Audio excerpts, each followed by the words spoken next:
Did you know that zippers didn't become common in clothing until 1930s? The 1930s.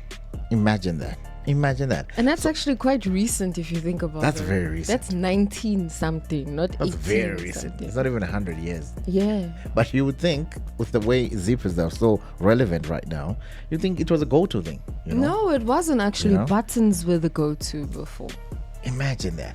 So zippers were once seen as too Risque. Yeah, it was too. I wonder why. No, it's like, why are you going outside dressed like a Why are you going outside dressed like that? That's what they saw when they saw zippers, because they said that it made the clothes too easy to remove. They're like, why is that? Why does your dress have a zipper running right down through it? Clearly, you're a woman who is easily motivated by funds or whatever. You see? So that's how they were back in the day. So people preferred buttons. Wow. Now I'm just trying to calculate. It's the same time, buttons and zippers, but it's another story for another time. Zippers were used for things like your boots, suitcases, anything but actual clothing garments until the 1930s. Interesting, eh? Yeah. All right, cool. So next time your zipper betrays you in public, just remember, fashion tried to warn us in 1920. Because zippers do that, man. They sometimes betray us in public, man. And then I you can't wonder, relate. Now what can I do now? Me, I can't relate. Has that happened to you? No, several times. Zippers, man. It's Scott Maphuma. Yeah, the apology falls flat with fans. That's what we are. That motto hit a very abrupt end. Yeah, it's not man. starting anymore.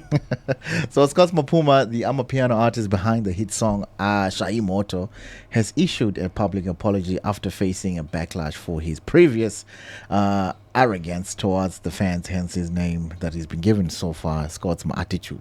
Yeah. So that's the name they gave him now. I actually heard it from somebody else. I'm like, Pindi.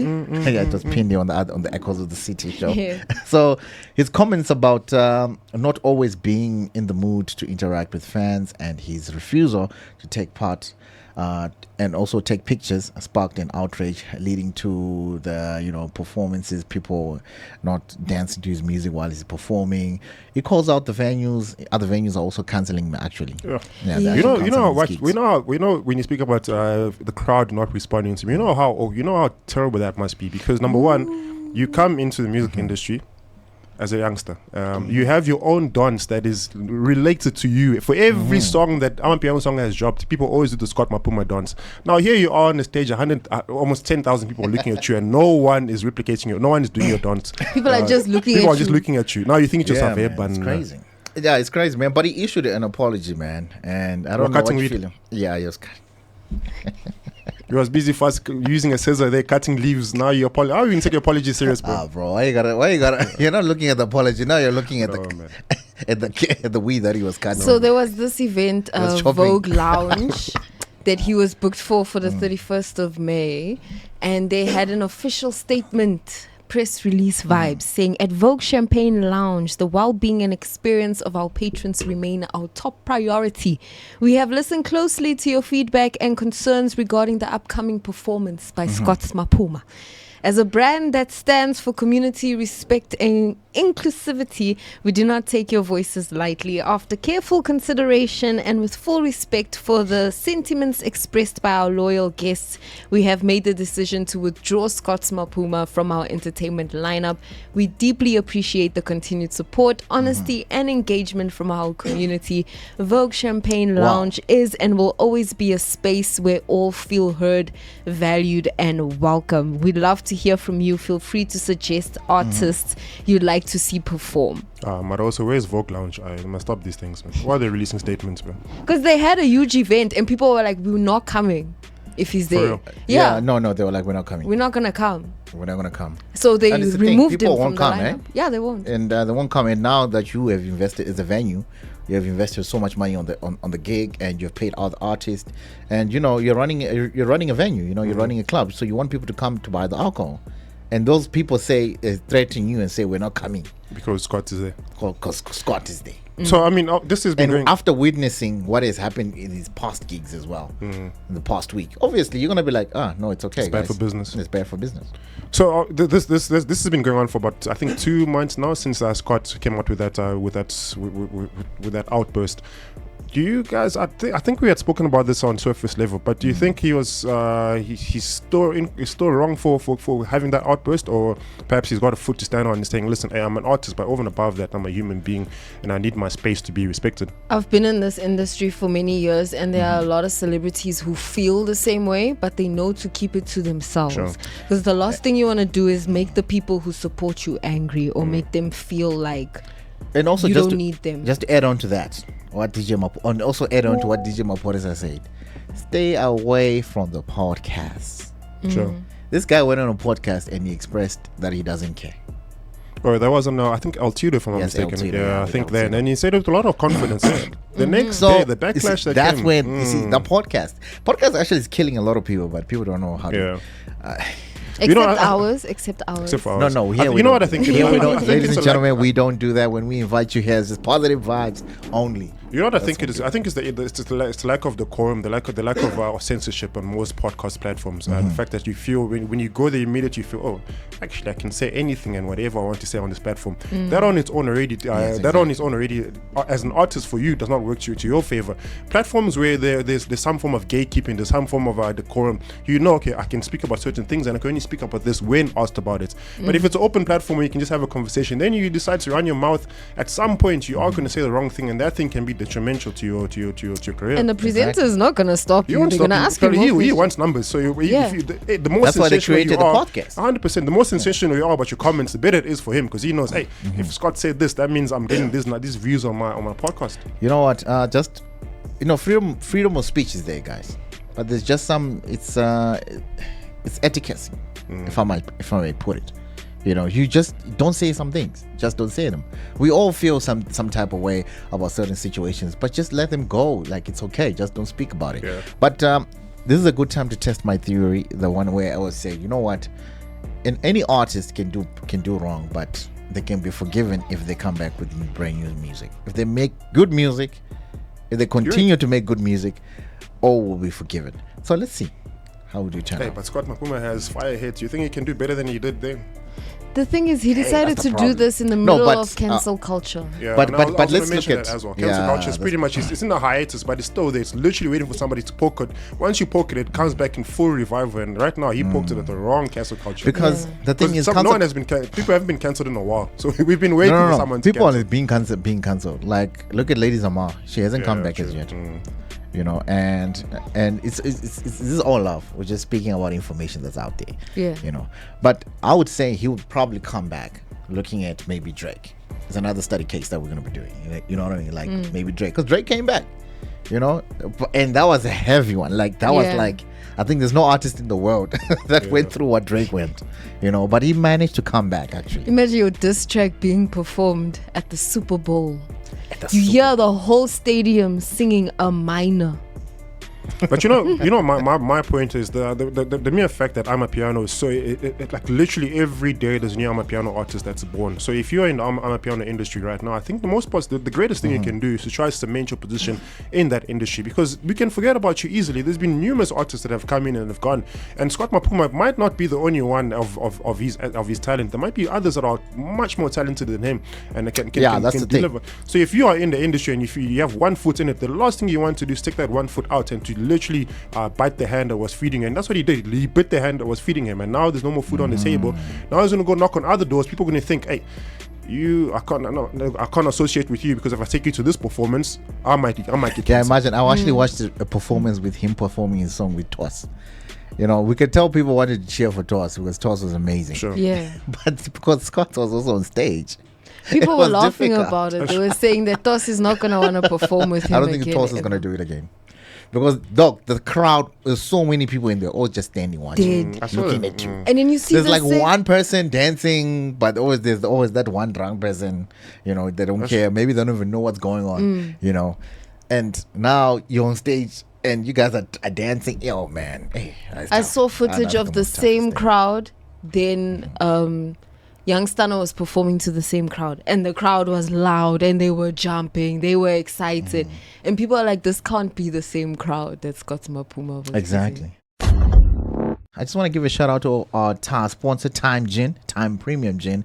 Time Premium Gin is a proudly South African award-winning crafted gin crafted by women, selected amongst the best industry, won silver and gold in the Lumo and Visit Awards in 2024 respectively. The company Time Gin is 100% black, female owned, and proud itself in creating an authentic product that stems from not just African roots, but a well-rounded around the world. It's a premium Time Gin, ladies and gentlemen. Go and get it.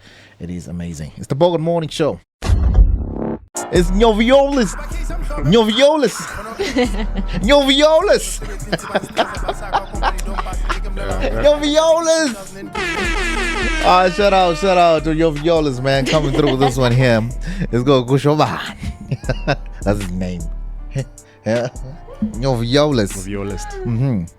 I've never met the guy, so I'm just, because I heard someone call him Nyoviyolis. Please don't do that when you meet him. Don't call him Nyoviyolis. You'll trigger some unwanted feelings, emotions. In case you were listening and you were living under give me a Scott's rock. vibes. Cancel you real quick. In case you're listening, you're living under a rock. We're talking about Sol Phenduka being mised by Cassper Nyovest. He looks very drunk in that video, eh? I know, he looks very drunk. Maybe that's why Cassper Nyovest was a bit ticked off. But just to get a bit of a background, in a now viral video that went viral just I think this past week, Sol Phenduka, co-host of the Podcasting Show, approached the rapper Cassper Nyovest at a public event, appearing visibly intoxicated. So Sol enthusiastically calls out Cassper Nyovest using his nicknames like Nyoviyolis.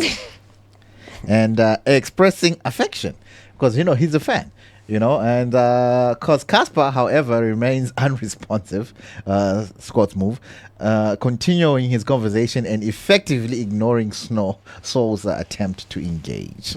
Yeah, it's like he wasn't there, hey? And I think this is also because, remember, on the podcast itself, Nyoviyolis.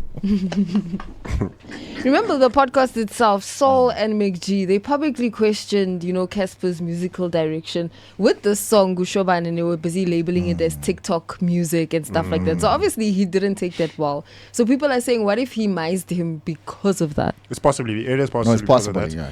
No, it's possible. Like, how are you going to talk to somebody who's like saying your song, criticizing your song? Like, we can't do that. Now you come to me like Nyoviyolis. Nyoviyolis. But also, at the other side of the coin, the criticism was not entirely bad. I mean, the song did come across as TikTok song. I remember when you played it once. I told you I thought it was an ASAP song because of that. Those certain lines that he used that sound like almost gave like an international feel. And then when you said it was Cassper, I was really shocked because I only knew that part from TikTok. I didn't know the rest of the song until you played the song on the radio. And I was like, oh, it's actually a Cassper song. But only on TikTok you have the one part that makes it sound as if it's a whole different song. But then when you hear it all as together, it doesn't sound that That's good the thing. as a song. With Cassper Nyovest, I always like to give him his flowers. His marketing is out of this world. It's out of this world because you see, he started off with a TikTok. He didn't even release the song. He started off as a TikTok, and then he did the second TikTok. Then he did the dance challenge. Yeah, but then why is it touched? So it was the first one, and then there was the Hosh Karamaima part, and then there was the dance challenge that we was dancing. I don't know which one came first. And then I'm like, what's going on here? It's the same song, but now it's trending twice on TikTok. And then he released the song. And when he released the song, he had the intro of the song is amazing. Have you heard it? Yeah. Yeah, the intro, you got a choir, Sounds you like a got war cry of this. some Like, sort, come on, guys. Come on. I feel you, but if somebody's going to call a spade, don't judge them. But people thought maybe it was just a TikTok. But you can't. That's the best tool to market at this day and age. So the public, they are split in two. So one side, they have support for Cassper. So many believe that his reaction was justified because of what happened on the podcast. On the other hand, people have sympathy for Sol. They're experiencing secondhand embarrassment. suggesting that the situation was because he was a little bit too. Hey man, for all we know, those Sol people- probably forgot about it, and you got reminded the next day when the video was circulating. Oh, I I'm never sure- I'm want sure to he- wake I'm up sure he like forgot that. about it. So that he looks and feels like he's that type of person. He even forgot about Yeah. it. Because He woke up next day, he's probably, this is what happened? This is what happened. Then he just moves on with his day. No, I'd be embarrassed, swear to guys. God. I wake up after a drunk night and you tell me I'm trending because I got mized. Ha! I'm pretty sure Saw has been doing this. It looks like this thing is not the first time, so it's not gonna move him. He's a public ranter. He's always ranting Come in on. public. So Sol This did guy had respond. lawsuits. You think he's Did he? gonna care about what? What? Yes, he responded. Okay. He said, and I quote, "I'm taking a break. You're not going to see me here for a long time, but I'll be around." Yeah, we'll see him this week. Yeah, we'll see him this week. We'll record something. I'm telling you, this week, Manj, we're gonna see him. But for me personally, I feel if you're going to use certain tools, like back when dance challenges came out, a lot of artists use dance challenges to pretty much try to advertise or market the music. It's a strategy that has seemed to be working since the introduction of social media. So I don't feel like artists should feel some type of way if we're calling your song a TikTok song. You use TikTok to market that song. Of course, that's how we know the song. If you use another platform like a radio platform, I would say your song was popularized because of radio and so on. But if you use TikTok, I'm going to say you use TikTok to popularize your song, and don't feel some type of way because of that. I'm not taking away from your song. I'm just taking away from the marketing tool that you use to market the song. I'm saying it's a TikTok song because that's where it blew up. It blew up on TikTok, not on radio, not anywhere else. There's I think a- we need to get the full context of that conversation they No. were having on the podcast in Chill. Let's see how maybe they were like shaming it or something like that. I don't know. There's a situation that Maybe, happened yeah. with a rapper called Tommy Richmond. He had two songs go viral on TikTok. One was $1 Million Baby and another one was something else. And then people started saying, "Oh, you're a TikTok rapper. You make TikTok music." And he got so offended. He publicly went out there saying, "Guys, I'm not a TikTok rapper. I don't make TikTok music." So people said, "Oh, then we'll stop using your music on TikTok." Sure. Now he fell off. We haven't That's heard what I was of about him to since. say. So you got offended by what you are doing. That time he Why are was you doing it? massive, and the reason I have Then both get off songs TikTok on then. my phone is because of TikTok. And the thing is, MTV, but wait, Trace, they won't guys. play those songs. But no? wait, guys, is TikTok an embarrassing thing for your song to trend? First of all, At this point, because it seems like they. it seems like it. You know what it is? It's because it's a tool that's not recognized for music. If you're using SoundCloud, for instance, if you're using musical tools to market your music, then you possibly get a lot more respect. But because you're using social media tools to market your music, then people feel as if, hey, I don't want to become a social media artist. They need to know me for the real G. I'm a gangster, man. They need to know me for who I am. I can't be now on TikTok a 6-year-old or a communicate 16-year-old scrolling through and playing my song. I don't want to be associated with that. I want you to get my music, go on iTunes, go on SoundCloud, get my music directly, as opposed to playing a 3-second snippet of my song, and we don't get the full body of work, and you only get a 10-second of the work that I've put in. Because I feel like such people are just, thinking small. No offense to Cassper Nyovest. I mean, probably there was something that was said, but I don't think Cassper Nyovest, he will be offended by his song being called a TikTok song, because that's what it is. I don't think he's the type of guy, because he knows exactly what he was doing. he's doing. Yeah. So I don't think he got offended because of that. So because and Cassper Nyovest, I put him in the category of what's his name, that Desperado guy. You think that guy cares about his song? Lollipop. Even if Lollipop. You think if I call him here, your song is a TikTok song, you think he'll care? He doesn't care, And that because he's song on blew another TikTok. level. Yeah, it's on another level. He's on another level now. Same as Cassper Nyovest. He mustn't even take himself down personally. Personally, that's what I think. You know what I mean? But that's if he's offended by his song being called a TikTok. But I personally think he's above that. And I don't think he was angry because of that. I think he was just angry with the way Sol approached him, because he was drunk and it's like, bro, come on. We're I've not been friends like that. You were talking Yeah. about my song in a bad way. Actually, Yeah. And I think he just doesn't want to associate with that platform. And him now coming to hug him after talking about his song and everything else. And that's I think what the the problem is. tricky part with drunk arguments or confrontations. If you are the sober one and somebody's approaching you and they're drunk, you're always going to look at them in some type of way. Yeah. You're No, you will. never going Yeah. to respond to it. I mean, granted, Cassper was a little bit tipsy at the same moment. He most likely would have hugged Sol Phenduka.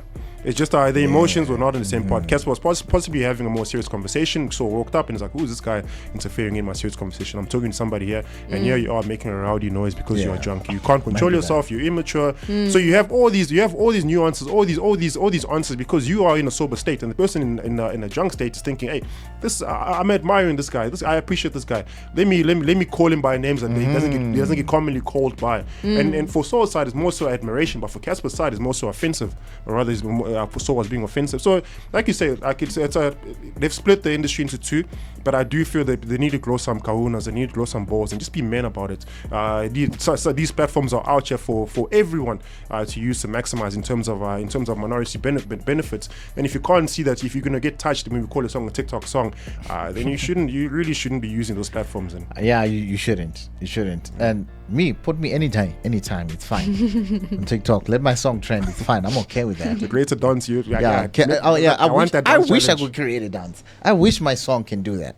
I wish. All those kind of things. One day I'm gonna take a video of me shaking my hips. It's gonna trend. You see, a new dance is gonna come out. Yeah, got you. Yeah, I got your back. You know. I'll do the second video. I'm just saying. Once again, it's the Bogart Morning Show. The name's Ronnie J. Driz, extraordinary DJ, here with Robin Feroza. Every weekday from 9 up until 11 a.m. with nothing but fantastic conversation and amazing music. Yeah, really, really exciting times. Exciting times in studio, but not so much in what's going on in the country's politics. Ministers, governments, things are shaking up. In a headline that sounds like a satire, but isn't. A linguistics professor who was called to testify in a high-profile sexual harassment case. Of course, to explain the meaning behind the monkey emoji and our well-placed LOL. Yeah, if you're one that uses these emojis, now you think twice. Now you go through your emoji history and you think, hey, who did I send this to? Cannot be incriminated for this. And specifically, it's the monkey that's covering its eyes, the see no evil monkey. Oh, it's going to see no evil because I didn't know what it was. It's hear no evil, speak no evil, see no evil. For what it means. Oh my goodness. That's what it means. But in other contexts, it means something else. Even the fruits apparently they mean something else. The fruits means a peach is not a peach anymore. Guys. So what if I want to say I'm eating some peaches here? Oh, we'll translate that some other way. I'm trying a new eggplant recipe. We'll go through the context of a conversation 5 years ago. Where did this thing start? What were you guys talking about? Speaking of going through the context of the conversation, let's talk about the fact that the person that was hired to actually analyze these chats between these two people. That's very interesting. Of course, we're diving into conversation. Of course, we're diving into conversation. You might have come across this throughout the course of the week, where former Eastern Cape Judge President Salbi Mbengene is accused of making sexual advances towards his former secretary Nyoviyolis Mengu. To his defense, he thought the tone of a text, including emojis such as the monkey hiding her face and a few LOLs, meant that she was open to the attention. Of course, this now leads into the conversation saying, hey, what type of conversations are we having and who are we having those conversations with and what are we sending those? Are we aware of what are the reactions we're sending to these people? Because these reactions can put us in hot water, and that hot water has gone as far as getting a linguistic professional to translate some of the emojis used. Now, I mean, I'm on the other side. I'm sitting on the fence with this. I'm thinking to myself, wait, here we are, we're sitting with the 38% of unemployment in Nzanzi, and there's a linguist that has gone as far as doing the research, doing emoji research, and can sit in the court of law and can tell you, Chief, that peach you sent was not a peach you actually wanted someone's spoon. You wanted to go there, but you sent a peach. So actually, I was sitting there, I was watching this court case take place, and then the linguistic was literally translating everything. No, Your Honor, he sent a LOL and in emoji and in social media context, social media language, and LOL means this, and you communicate in this. So you just sit there and think to yourself, how many LOLs have I sent? How many eggplants have I sent? How many peaches? That's what I'm thinking right now. What type of conversations are you having? That's what I'm thinking right now. Not the type of conversations Sabi was having. Definitely not that kind of conversation. Thinking here. I'm sitting thinking also, so now the linguistic modules have to have an add-on now. 100%. And Ronnie, it brings me to the question. Remember a while ago we spoke about our education system and the curriculum. Yeah. If you go through our curriculum right now, there's no way you can get emoji linguistics in that. Yeah. So where did this there's no lady way. go to get education? We sit there at home and we think, there's no employment. I have a degree, but I don't have any work. Mara, this lady went out and she said, hey, actually, wait. In court, I can go there and argue this. I can go there and defend this. Now, she pretty much created a job opportunity for herself. Any court case, we know any conversation, if there's a conversation between two people, that conversation takes place with a mobile device. That mobile device requires somebody to be able to interdict that and to translate what that conversation is about. So this lady sat down and said, there's actually a business opportunity there for me. Let me go and study this niche market and see how I can apply this in the court of law. And here she is, she's sitting in the court of law getting paid hundreds and thousands for translating eggplants and peach emojis. So the context of the conversation is basically the secretary is like accused him and said, hey, this is sexual harassment. And he's like, how is it sexual harassment? Because when I was coming at you sexually, you were sending lol, you were sending these emojis, so I thought you were feeling me, so I continued. And she was like, no, like it was weird, you're in a position of authority, I didn't want to make it weird. So he's defending. Who brought in the linguistic person here? I think it came It's on. the I minister. think it came on the minister's defense, minister's defensive defense, side because his argument was, but wait, you brought me when we were having a conversation offline or rather off the public eye. You are interacting, you're entertaining me. Now that you see that I'm in a higher position and you want to pretty much burn everything I've done because I'm in this position and you want to put me in a position where I can't defend myself. I will then bring a linguistic official professional who will be able to translate your responses to my text to you. Then we'll see who was on the wrong. Wow, this is amazing, eh? Or maybe it can even take another turn. Other evidence can show up. Maybe she didn't get what she wanted, so she was like, you know what, I'm gonna take you to court. There were pictures. There were pictures. There were screenshots. Things were sent. They Screenshots. sent, they were having a proper conversation until it got to a point.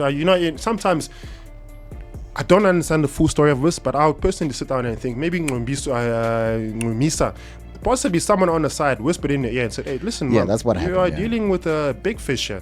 You can take this guy down and maybe in the courts of law you exactly can come up with a big bag from this. That's how I'm seeing it. Because there's no way you can entertain somebody and at the same time realize, hey, actually I can eat from this bag. And now she's realizing she's chopping on straws right now. There's nothing to eat anymore because somebody is coming and can now translate and say, listen, I want to hear the court case. Did she by any chance let him know what he was doing was wrong, or to her? Then there's a problem. But anyways, they're in the court right now. She's just risking her job anyways. But anyways, that job has already been risked. I don't think that job will carry any water. Is she using the defense of she was responsive because she didn't want to lose her job? I think that was brought up in the court of law, but then it has nothing to stand on.